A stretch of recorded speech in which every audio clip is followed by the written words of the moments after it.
welcome to the Own Your Epic podcast. My name is Jay Dostal, author of the book Own Your Epic, Leadership Lessons in Owning Your Voice and Your Story. In this podcast, I highlight the stories and voices of educators across the country who are making a difference in schools and uncover what makes them exceptional leaders in their field. By sharing the voices and stories of others, we can all learn to appreciate that each of us is the author of our own epic and our experiences are relatable to others, if we are willing to share them.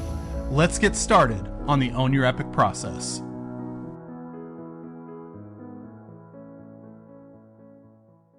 Welcome to the Own Your Epic podcast. I am stoked about the conversation that we are going to have today with my guest.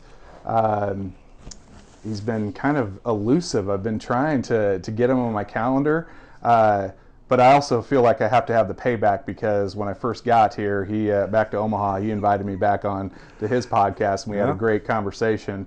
But now we get to learn a little bit more about him. And so rather than me giving his introduction, I want him, because this is big time for me. This is big time for the Own Your Epic podcast. I don't know about that. So why don't you tell us who you are and what you do? So Damon Benning, and I'm not exactly sure what I do. I do a lot of media stuff. I am the color voice for the state school, the University of Nebraska. I've got a morning show here in Omaha called Coffee and Cream in the Morning. And I do a lot of, miscellaneous things in media, right? Nebraska Public Media for Big Red Wrap Up. I do Big Red Zone for Channel 7. Just kind of a contract for hire guy, And it's weird, Doc, just because I love sports, but it's not really the essence of who I am. So it's just, I sometimes I chuckle that I think that I kind of get boxed in that deal. But I think once people figure out that there's a lot more there, that's really the only reason they talk to me. Well, no, I think that they talk to you because you're engaging, and I think this is why I wanted you on this podcast so much, because I get the impression that people box you in into, well, he's a sports guy because he's a phenomenal athlete and he's been around sports all the time and you're very knowledgeable about it. But I don't think a lot of people know some of your background that led up to this, because this podcast in particular is about folks who are in education and amplifying their voice. And, you're trained educator. Yep. Come from a family of educators. Correct. You coach, which is just another way of teaching. But I don't think a lot of people necessarily know that about. They see the guy on TV. Oh, he talks about Husker sports. He talks about high school sports. All that. What? How do you make that? Or how does that work for you? Why do people not know that about you? I think so. It happened fast. So I think initially, like in high school, and especially in college, once I got done or I wasn't playing, I would almost never talk about sports. Right? It was always about something else other than sports, just because I think growing up, I fought so hard against, at least mentally, preconceived notions and perceptions. Right? My dad was in education. He was assistant superintendent at the time. He had just moved from 40th and Bedford out to Maple Village area, 99th and Fort. And that was the house that I was born in. And so I think balancing the perception of, a black family living in a predominantly white neighborhood, I fought. And it was probably more my own doing than I think anything necessarily anybody said to me about athletics. But I always wanted to buck that trend. That,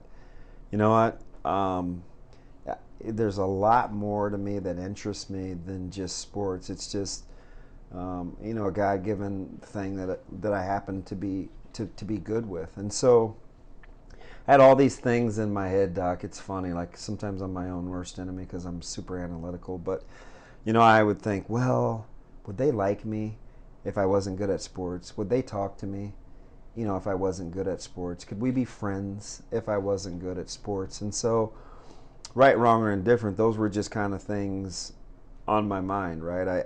I always felt like I could be too dark for some and not dark enough for others, right? Because I have to interact in my own community as well, and be willing to embrace education and things of that nature, and still be accepted across the board. So, do you feel like you have does imposter syndrome enter your head a little bit? So I made so many mistakes early on, especially till I was probably,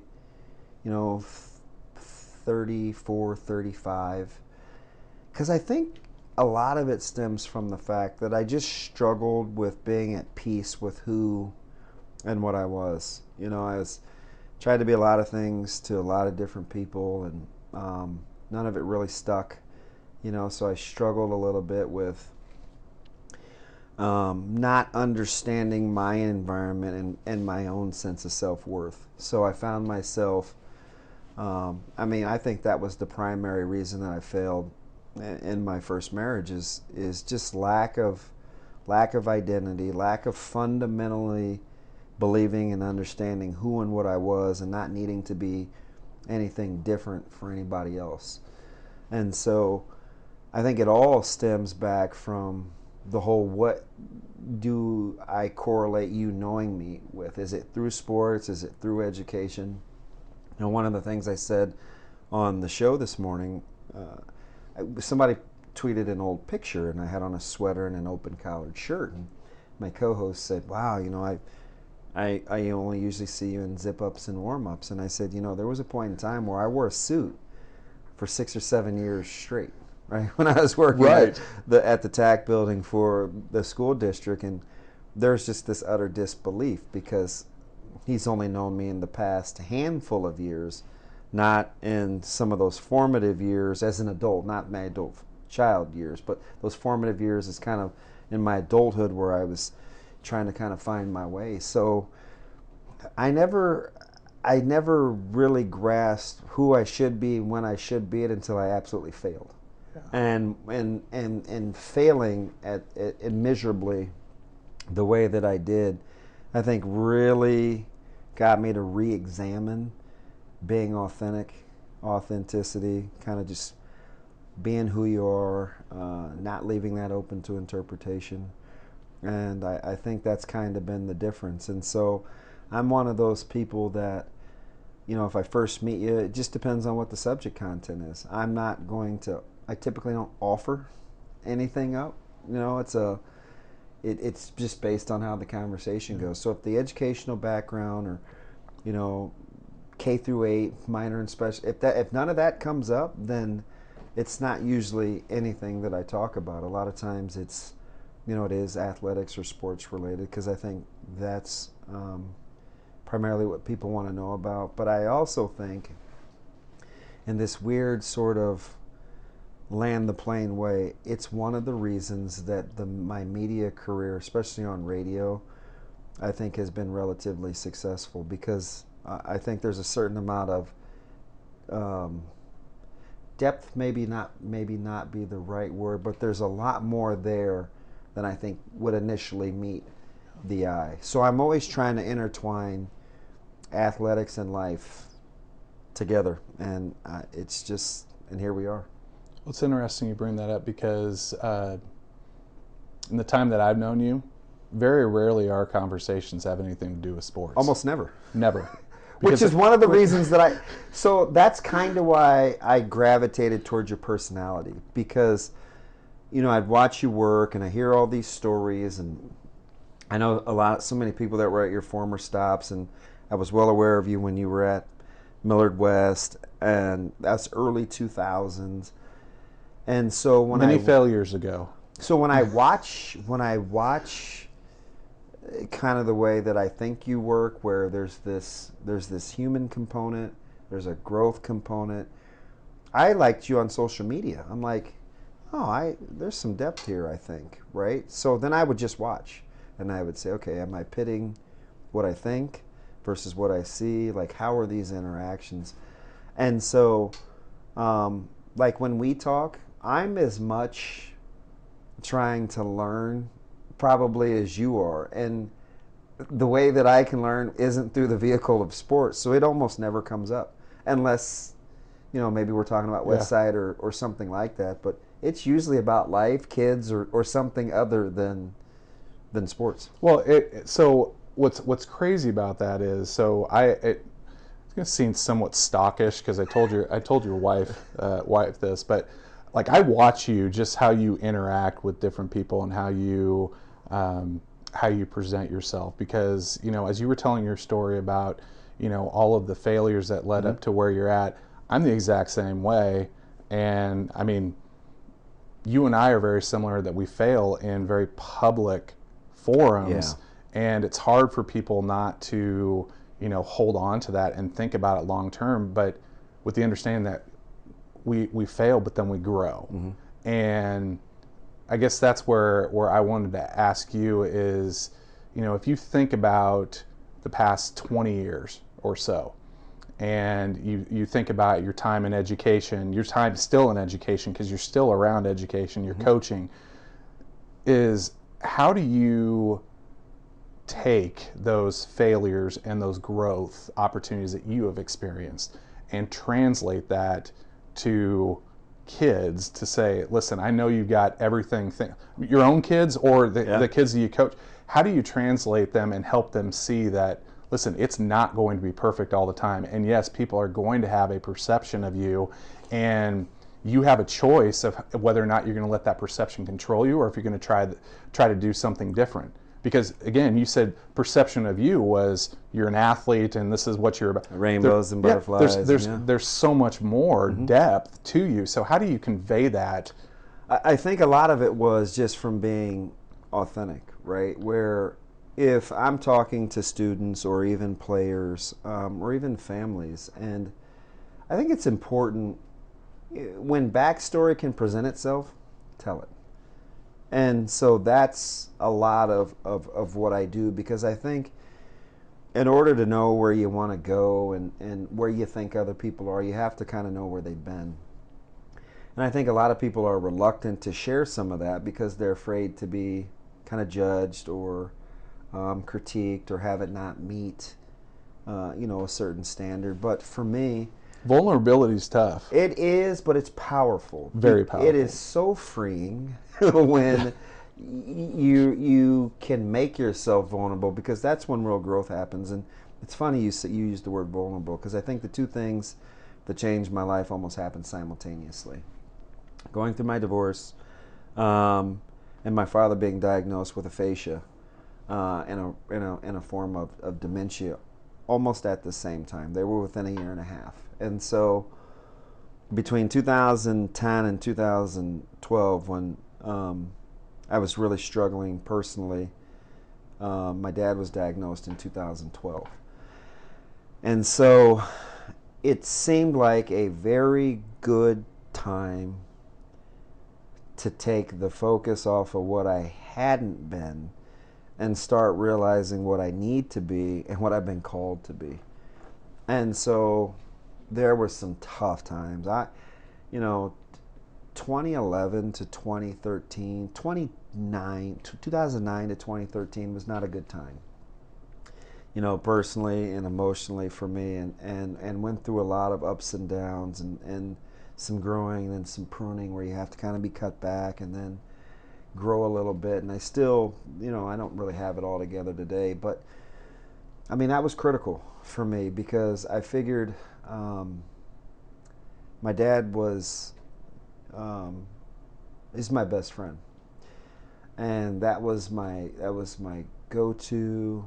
That was the guy that I didn't want to disappoint, and I remember telling him about the struggles that I was having when I wanted to come back home, and some of the lessons that he talked about being other-centered and making sure that I had assessed. He did this thing called assessing the situation, and he told me Typical teacher move. and some of the real things, they were these foreign concepts to me, because he wanted me to not predict outcomes, but give them consideration.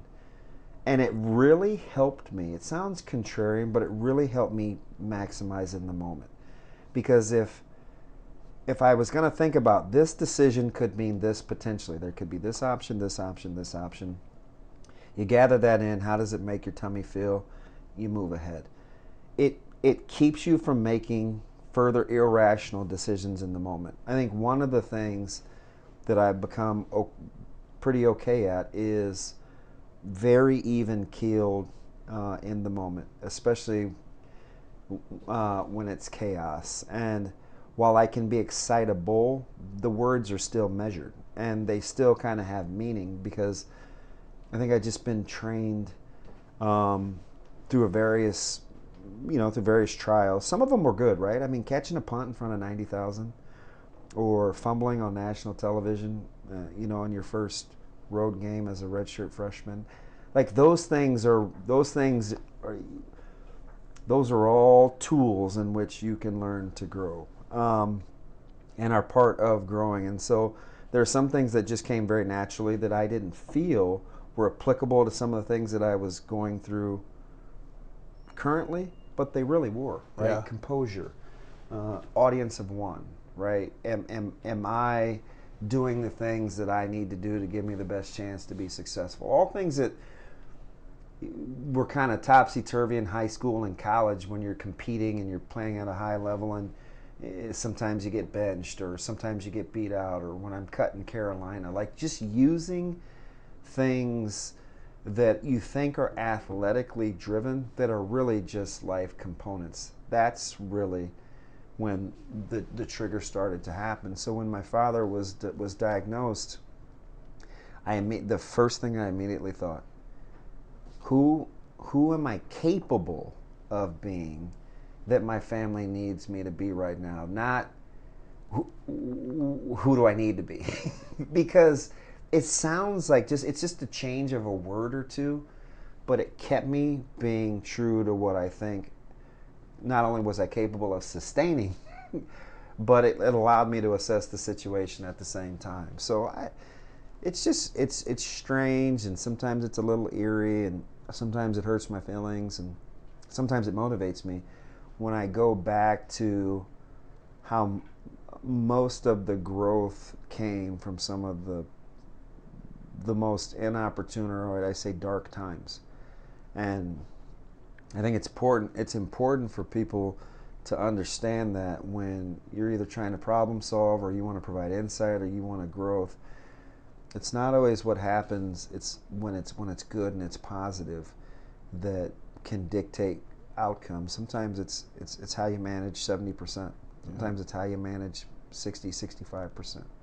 So it's as you're talking there, I'm thinking about a question you asked me when I was on your podcast about, because I think I shared with you in 2016 that was the worst professional year of my life, with 3 student suicides, kid dying in a house fire, and teacher losing. Like, it crushes you, but it gives you an opportunity to grow. And so when you said just now that what you need to be versus what you're capable of being, I think that is so relevant to teachers in the classroom and education, because we all know that teachers need to do certain things. You need to follow the curriculum. You need to do these things. The question is, what are you capable of being for the kids that are sitting in your classroom? Or willing. Or willing. Yeah, or willing to be. Yeah. And being able to diagnose that in the moment and be able to provide that, because at the end of the day, and you know this, kids, the content is secondary to actually meeting the relational needs of that kid and where they're at. And so, how do you challenge when you're talking with adults? Because kids are one thing, adult relationships are something completely different.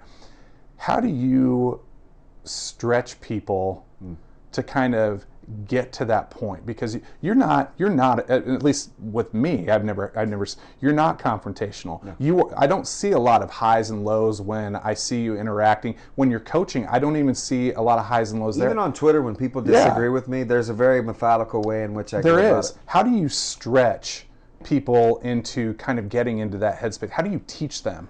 So a lot of it, I think, some of it is through modeled behavior, but if it's through somebody that I haven't met or I'm just now meeting, I think it's where the gift of discernment is definitely something I think I can do better than not. I'm not saying better than the next, and so I think you have to be able to measure it. And with young people, typically there's more in there. Right, where you're at what they deem a crossroads or some failure, whether it be a relationship or an F or a D minus, or for some it's a B plus when they think they should have gotten an A, or maybe you ran a 4.8 and you're disappointed. And so a lot of times I think it's important to instill in people that there's more in there. And the mind is funny. We operate at about 28% of our brain capacity.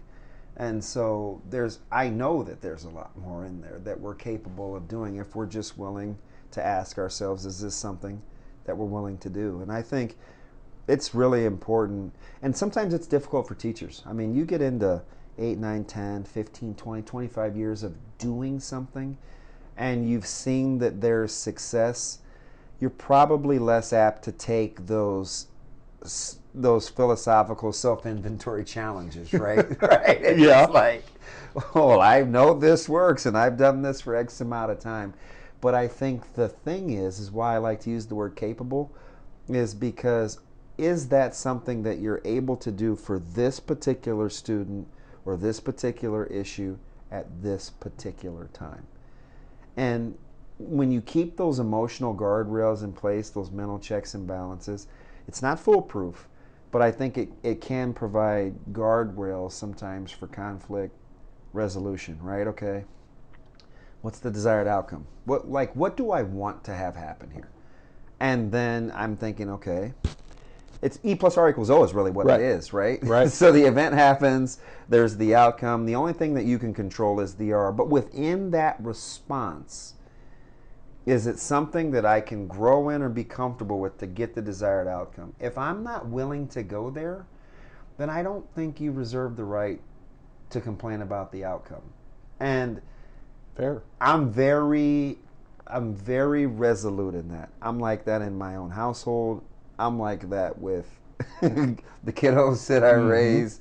I try to be like that in relationships, right? Where if you're not willing to stretch or take some self-inventory, then I don't think you've earned the right to be upset about the outcome. Because if I haven't exhausted the options to get to where I want to be, then I'm going to reserve complaining until I've given that a chance. And that's really what I try to instill in people. Even when I'm coaching, it's the exact same way. They may feel a certain way in the moment or feel like they have had a sense of accomplishment. Say, listen, there's more in there. Well, what's the end result? Well, the end result is I want to do X, Y, and Z. Well, the end result's got to be first that you've maximized. When you feel like you've maximized, then we can get to the other stuff. Right. Knowing full well when you're talking to students and people younger than you, you get the sense that they haven't yet. So it not only provides some guidelines to what they need to do, you know that you're instilling in them I got more work to do. It's not over yet.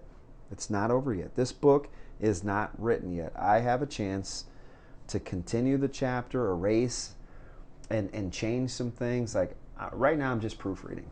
And I think the quicker and the more efficient you can instill that in young people, the better chance you have to generate the results you want. That's actually a really good transition to one of the last questions I'm going to ask you. So, Own Your Epic is all about owning your story. The good, the bad, the ugly. That's when you would hashtag that, that's kind of what was. Because even when I mess up, I want people to know I own that. Yes, that's on me. Well, and I think that's part of the issue that I don't think a lot of people are willing to do is, my dad always taught me that everybody brings something to a conflict or an issue, and in order to resolve that, you have to bring something. It's not someone else's problem. No, Right. it's everybody's Right. problem. We've got to solve it. And so, As I like to say, how'd we get here? yeah, how'd we get here? So over the course of our lives, we are collecting and curating these stories that help us grow. I mean, you've shared a number of them today. What is that, one story that you find that you are telling people over and over and over again about your journey through life? The one that kind of just like stands out to you. So there's a couple. I'll tell one because it was the first one. In high school, I was at Omaha Northwest, and we were 0-9. We'd come off my freshman and sophomore years were pretty good. We were in the playoffs my sophomore year. Lost a older, mature, really good class. Doug Presser, Sean Peterson, a lot of good players. In 91 and 90 or in 90 and 91, Michael Brown, Tony Page, all these guys come to mind. I moved to quarterback, to the starting quarterback. I was playing wide receiver and some other miscellaneous things just to get on the field as a young guy, but I was a quarterback my whole life. We were 0-9 my junior year, and my head coach at the time, Frank Hamill, said, "Hey, instead of you giving the ball to other people, why don't we give you the ball? Like, let's make you a running back." And I fought it like crazy. I'd never played it a day in my life. Not one down had I ever been a running back in my life. I was a quarterback. I was going to be a quarterback. You couldn't tell me any different. My mom was a huge Warren Moon. I wanted to be Warren Moon. I wanted to be Terry Bradshaw. And I remember kind of going home, and I had a really good relationship with my coaching staff. And I remember talking to my dad.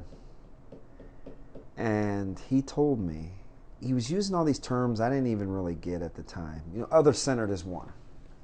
You need to be other-centered, right? Like, what is being asked of you? Is there more in there? Are you capable? What do you think? And I remember I'm like, what do I need to be other-centered about? They're talking to me about me. I want to decide for me, right? It seemed to make sense as a 17-year-old senior, right? Sure. And he said it doesn't work like that. He said, you're playing a team sport. It's a total team effort. And he would tell me these stories about asking wrestlers to move down a weight or up a weight, and they may feel more comfortable doing this, but for total team points and scoring, it has to be like this. And when you train as a team. There was all these analogies that he was giving me, and I remember I almost felt it was guilt. Like I felt I'd love to sit here and tell you, oh, I felt moved, man. I was going to go make it. No, I didn't. I'm not, like, I felt guilt, and so I kind of did it begrudgingly until I started to have some success. And the fourth game of the season, I get my first scholarship offer, and I'm a little I'm 5'10", I'm 170 soaking wet, right? And it was a kind of a big deal, and all of a sudden I felt like, oh, okay, but I was still a baseball guy. It hurt. So eventually, I said yes, and I remember like it was yesterday, Coach Osborne telling me that the class. This was the famed 1992 class. Oh, this yeah. is Mike Menner, Tommy Frazier. I mean, there were some fellas, right? And he told me the class was filling up, and it was in December, and basically to tinkle or get off the pot, right? And so I remember I said yes, and in the spring I was coming off a really good baseball season. It was the second time I had been All-State, and I ended up getting drafted by the Pittsburgh Pirates. And I remember wanting to go play baseball. I want to go play baseball. It's a couple $1,000 signing bonus, if I remember right, and I felt like that was enough to buy my mom Sentra, right? She had a little Yeah. So these are all the things I'm thinking real time. Sure. And my dad said no. He said, I don't want you sacrificing your education. And he kept saying, short-term gain for long-term pain. And I'm like, why would you think that down the road, you're this epitome of confidence. Why are you assuming it's not going to work? It just didn't register to me. And he said, the only thing that I know for sure is two things. You need to honor your word, your commitment with the scholarship, and you need to go get your education. It's the only time, Doc, that I can remember in, 43 years, because he's been gone 42 years. He's been gone almost 6 years now, that I could ever remember not talking to my dad.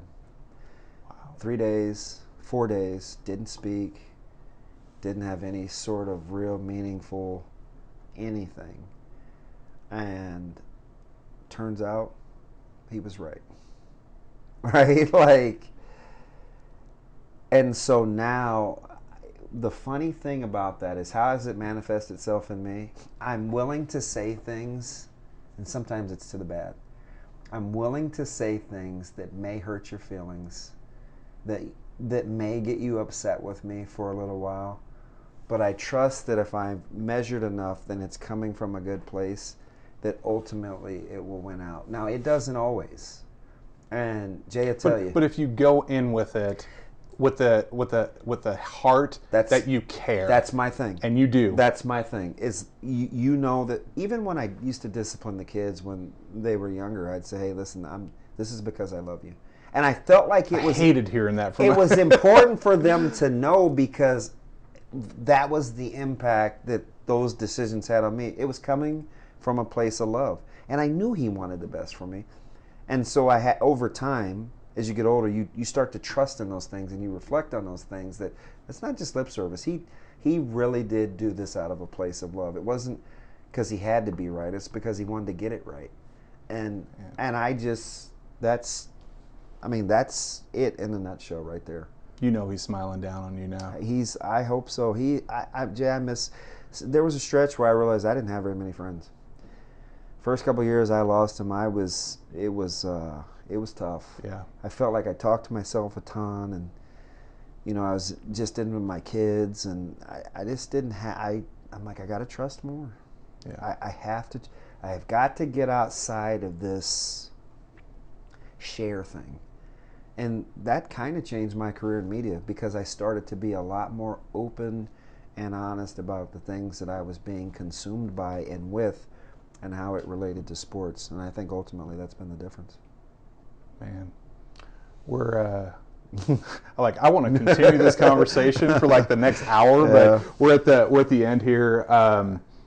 Hey, where can people find you and learn more about you and hear? Because I know, again, you've got a lot. I think you got so many different avenues that you can, like, whether it's social media, whether it's podcasting, whether it's me. Where can people go to find more about you? So I would either, you can always ask me what you want to know on Twitter, right? And he'll tell you. At Damon Benning. I will. He will. Or, you can listen to our morning show. It's Coffee and Cream. It's on 590 from 7 to 9 in Omaha. We're 1480 in Lincoln. And the other thing is, I've got a podcast that I do that I'm getting ready to start again. I had to wait for the world to kind of slow down, which is called Playing It Forward. And it's a lot about life, and it's a play on, obviously, paying it forward. But I like to talk about things other than sports. That's really a good place to start, because we, as you know, we go there in some of those episodes. We go there in those episodes. Absolutely. Because I think depth is important. Yeah. And that's where people can get it. I think that really speaks to you being this well-rounded individual, and I think just listening to that podcast alone would give a lot of people a different perspective about you. That, listen, he knows his stuff in sports, but he's so much more than that. And that, honestly, and it's not like you think. I've made a ton of mistakes. You know what though?